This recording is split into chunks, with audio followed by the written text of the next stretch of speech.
They sound like they would be the names of the Teletubbies' long-lost siblings. You have Tinky Winky, Dipsy, Yaya, and Punani. Hey guys, welcome back to my channel where I take things way too seriously. Before I start this video, I just wanted to say that I got a new mic and a tragedy happened when I first tried to record it. I finished recording this video just now, 10 minutes ago, and I realized my audio software was picking up my sound from my Mac instead of my mic, and it was a tragedy. So I'm here, I'm back, I'm recording this video for a second time. Yeah. Anyway, I'm gonna go off a rant on the whole COVID crisis for the past year. If you guys don't want to listen to that, just skip ahead to the video. I'm gonna put a timestamp so that you guys know where to skip to. And yeah, if you guys want to hear me rant, this is it. Anyway, for the past 1 year, or for the past 1 year, or 10, I don't know, for the past millennia, we've been cooped up in our own homes, social distancing for a good reason. But is it working? I mean, naturally it works, because by reducing our contact with other people, we reduce the risk of us and the people around us from contracting one of the deadliest diseases in history. And you'd hope that we, human beings, as a collective species who claim to be smarter than our fellow mammals, would be smarter, that we would make better and wiser and better choices. Wait, scratch that, not better choices, but like that we would know when and how to increase our chances of survival, because that's how we are as humans and most living things. We have something called the fight or flight response. Very self-explanatory. I like to think that when it comes to events like viruses or natural disasters, we know to flight. You better than flight. Flight like away from all that flight. Unfortunately, a very specific group of our species have decided to choose the fight option. Like, hello, a gazelle knows to run when it encounters a lion. That lady from the Jurassic World movie knows to run in front of a T-Rex or whatever that dinosaur is called. Hell, even a mosquito knows to fly away when you swat at it. It's basic instinct. It's natural instinct. It's built into our body instinct. So why aren't you guys running? Why? They are woke enough to identify this as a suppression of basic human rights to breathe. Not woke, not awake, nor awakening. And then there are those who violate social distancing rules and attend parties. Is this a shade to half the entertainment industry and TikTokers?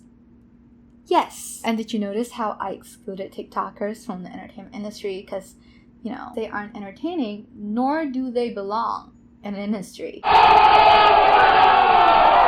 They themselves belong to an entirely different category and probably don't deserve their own video, but for a lot of people's sakes, they have to. Anyway, as a random individual standing by the sidelines, not literally, watching them as they, hold protests and marches and go on the news or even lose it over the mask mandate. It's very humbling, because never have I ever directly witnessed anyone who has been failed by the educational system of any country ever petition for anti-maskers to go back to school. Maybe? And don't get me started on those conspiracy theorists who think that the virus is a hoax. Like it flabbergasts me and bewilders me when I think of people like this. The thought of these people makes me want to puke and inject myself with said puke, because that's how disgusted I am when I think of them. The intense amount of cringe I feel in my bones when I imagine thinking that this virus is not real is overwhelming. And if you haven't encountered anyone like this before, feel free to go on YouTube to search or watch Grey's Anatomy Season 17, Episode 12. That episode alone got me some type of way, and I ain't used to feeling this way. I do not know what to say, but I know I shouldn't think about it. Now that COVID vaccinations are rolling out across nations around the world. Thank goodness. What comes with it are the side effects. And by side effects, I don't mean the physical symptoms that happens when you get your vaccinations. When I talk about side effects, and for some reason that got the anti-maskers to start wearing masks because they have to protect themselves from the vaccinated people. This is like the ultimate Uno reverse card. This is top tier Uno reverse card, which also leads to this meme.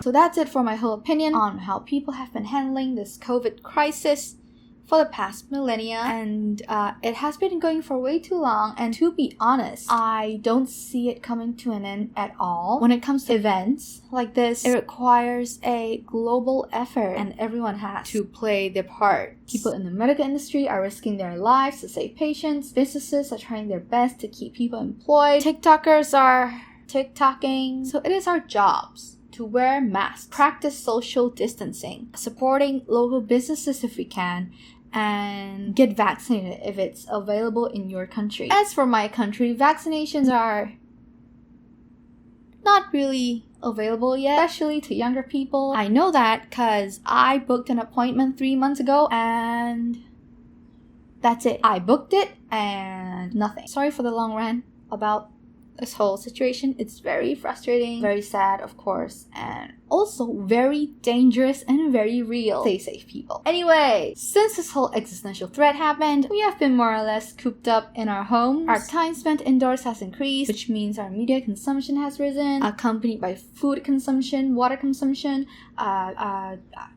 electric consumption, and a lot more kinds of consumption, which includes internet consumption. Internet consumption. And since then, the internet has seen a drastic rise in its usage from 50% to 70%. And this also means that our drama consumption has also risen. Dramas isn't controversies, teas, beefs, petty spats between YouTubers and influencers and celebrities. Why petty spats? Because most fights within the entertainment industry are petty spats. Some, however, go way past the drama line and reach into the legal or rather illegal territory. Now the reason why I was inspired to make this video was mostly because of James Charles. Thank you, James. Because let's be honest, his child predator title has been invading almost every inch of my life. I see it on YouTube, I see it on Twitter, I see it on Facebook, I see it on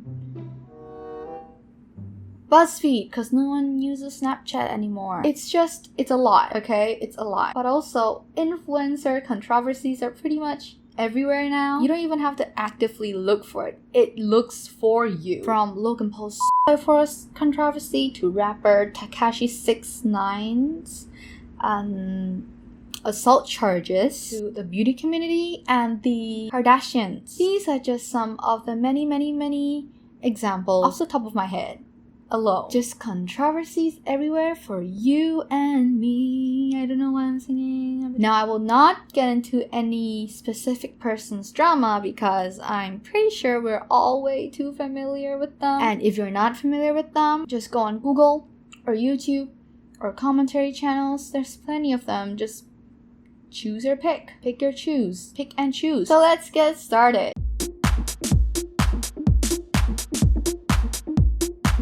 When a celebrity or influencer does something bad and it's just slowly budding out of when it first explodes from a small corner of the internet, our first reaction would be to get in on that drama. We want that tea. We want that beef. We wanna know everything about it. We react to them by sharing them and condemning them, I guess. But after like 5 minutes, this thought creeps into our head and we start to think, why are they famous? What are they famous for? Do they have a talent or any talent? And if they don't, we go back to the previous question, why are they famous? And if they do have talent for something, does that outweigh the fame they get? As in, do the reception or clout they get justified by the quality of content they put out on the internet or to the world? And of course, I'm aware that no amount of talent or content are able to act as an excuse for people who act out of line or break the law. Because if so, Beyonce would have probably set fire to an entire continent and LA would have looked like it's off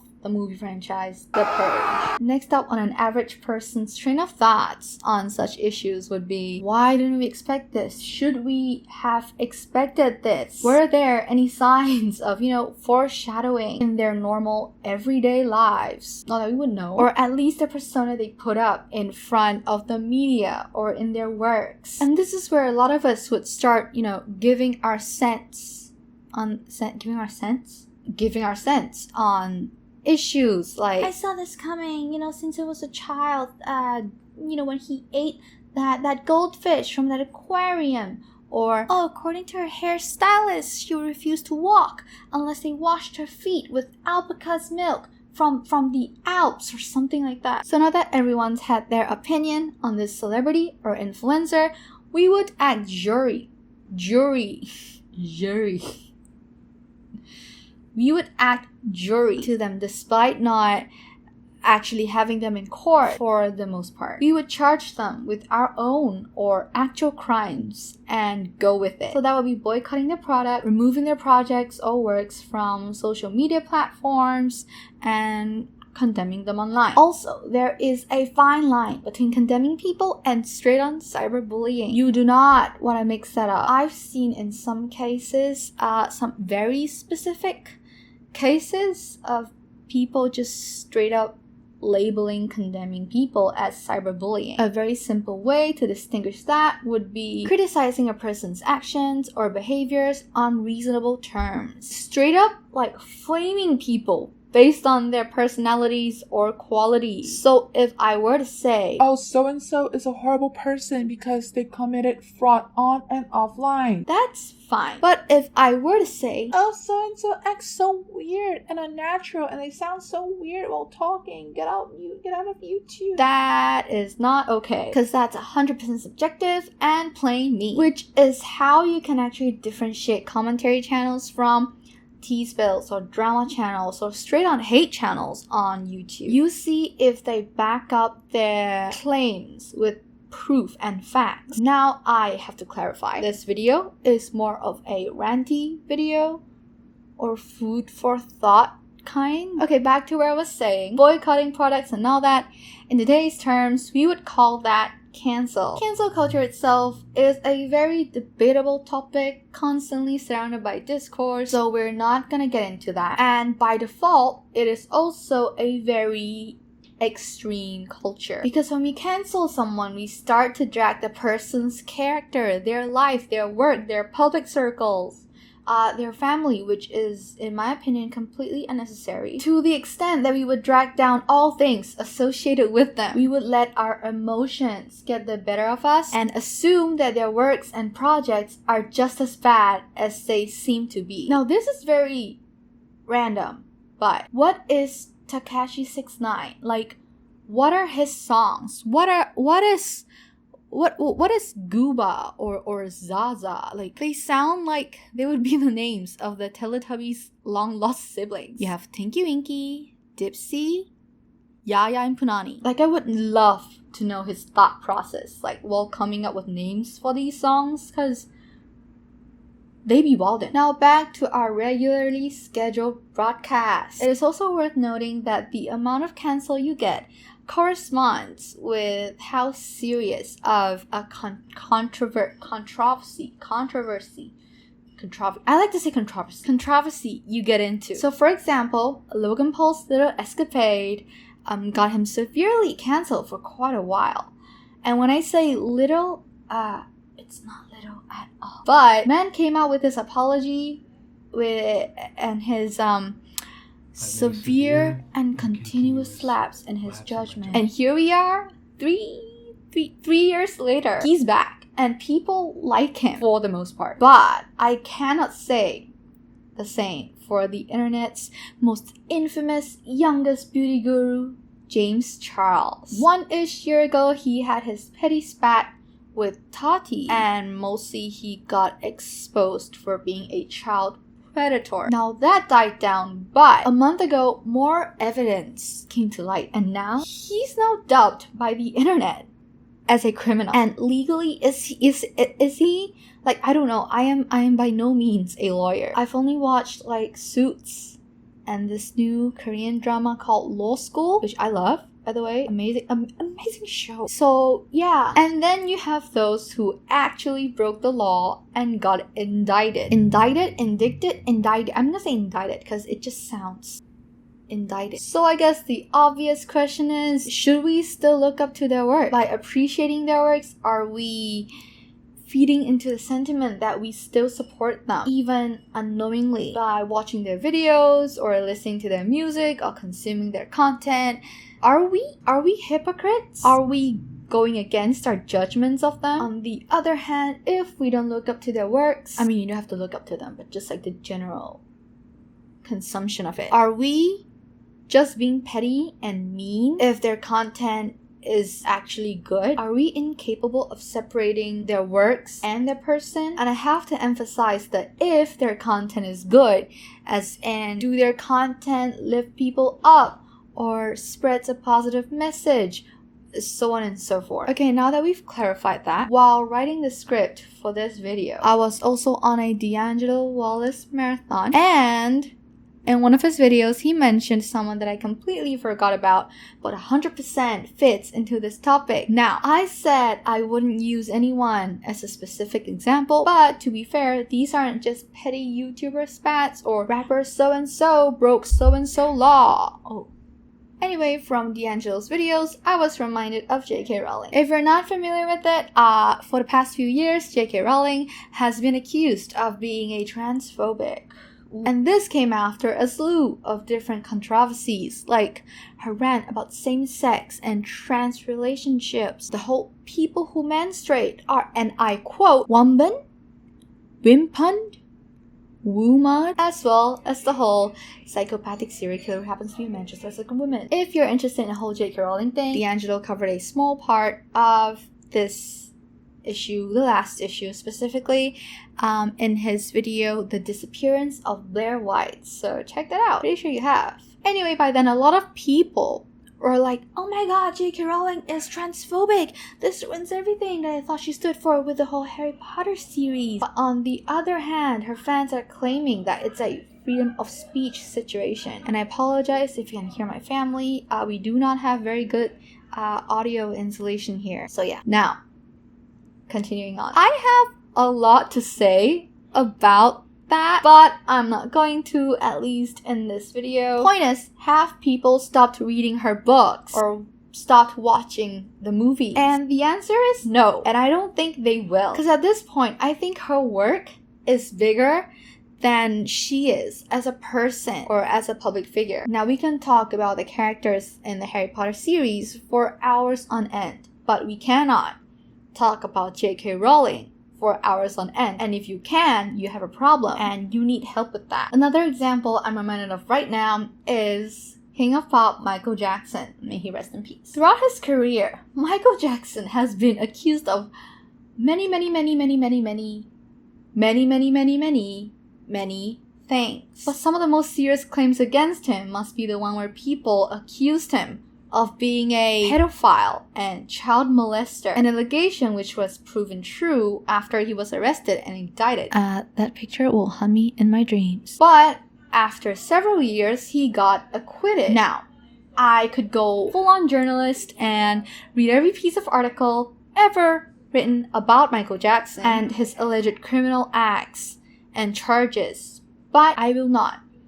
And why? It's Michael Jackson, King of Pop. He's richer than I could ever be, which means he has the best PR team, the best agents, the best lawyers representing him. And for all we know, some shady stuff could have happened without us common peasants knowing. So we'll never know for sure what happened or didn't happen throughout those years. Now, I'm really trying to play the neutral part here. And yes, there is a documentary, Leaving Neverland, that covers all the child molestation and grooming that Michael Jackson allegedly did.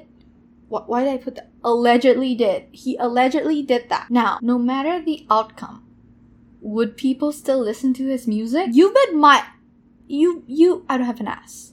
You bet your ass that they will. They won't stop. Hell, I bob to his music still. Anyways, was Michael Jackson ever cancelled? I don't think so. Firstly, because cancel culture, safe to say, was born within the embrace of the internet. And internet back then, in the late 80s or 90s or early 2000s, were pretty much non-existent. So people wouldn't know if they should or could. Secondly, as written in multiple articles and tabloids, Michael Jackson is way too big to cancel. The man is a phenomenon. The man is phenomenal. Why is my voice break?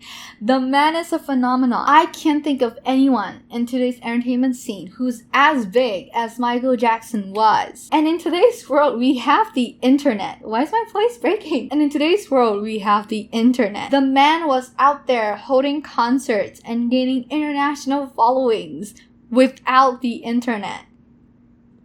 That is absolutely mind-blowing. If anyone's the legend, he is. Am I biased?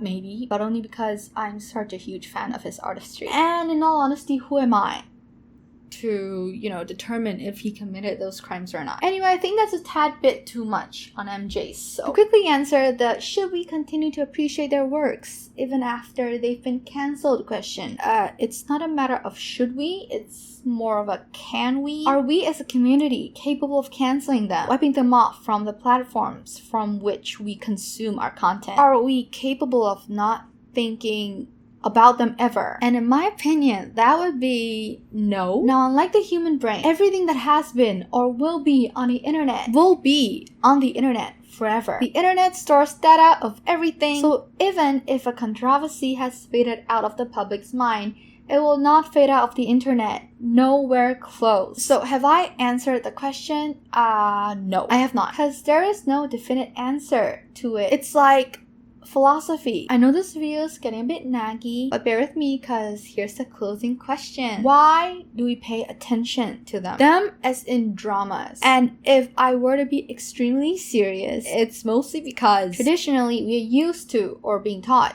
to be good people, as we should be. So when someone goes off the rails, we find them to be irregular or different or whatever, and our interest is piqued. And that's why we pay attention to them, especially when they are public figures whom we expect to be famous for a good reason. We'd imagine them to be perfect or close to perfect human beings. They would donate to charity, they would respect women, they would know how to handle their fame on and offline. At least that's how we imagine them to be. And when they turn out not to be, it's absolutely mind-blowing. Flabbergasting. Second reason, and I have to admit, I myself am guilty of the following reason. We like to engage in dramas and controversies when it doesn't concern ourselves, to feel good about ourselves, to put ourselves on a higher moral ground. Thing is, should we or can we stop even if we want it? Now that is a different video and way out of my league, because I have never taken a single philosophy class in my life, so that is out of my depth. That being said, is canceling or condemning anyone a sign of placing yourself on a higher moral ground? Is law enforcement itself placing yourself on a higher moral ground? As a collective species, are we in any position at all to judge and enforce justice? Is justice just a social construct placed upon human beings to feed into a never-ending thirst for self-righteousness? I don't know. It's all very philosophical. Also, what is entertainment anymore? Is this going to be the new face of our entertainment industry? Like a new form of entertainment would just be endless amounts of dramas and controversies and law-breaking actions. Is that necessary to stay relevant in today's world? I mean, we have solutions for legal stuff, but when it concerns ethics, it's pretty much a very, very, very gray area. 50 shades, in fact. And again, it's all very philosophical. And congratulations to you if you made it to the end of the video, because I'm done. Sorry for going off the rails so often and bombarding you guys with my extremely chaotic thoughts. Believe it or not, this video is actually scripted. All my points are scripted. It's, yes, even this bit right here, it's scripted. In fact, all of my videos are scripted except for the first one. That was a mess. Because I'm just not capable of going impromptu or freestyling or whatever. And if this video is scripted, you can only imagine how it would be if it's not. In fact, it would kind of be like watching a Jake Paul vlog, because what the hell am I watching? And yeah, I hope you guys enjoyed this video. I had a lot of fun recording it, writing it, and hopefully just as much fun editing it. And give it a like, give it a subscribe if you can. I'm pretty sure you can, that you physically can. It's just like a little finger action thing. So yeah, thanks for watching, and I'll see you guys in the next video. Bye.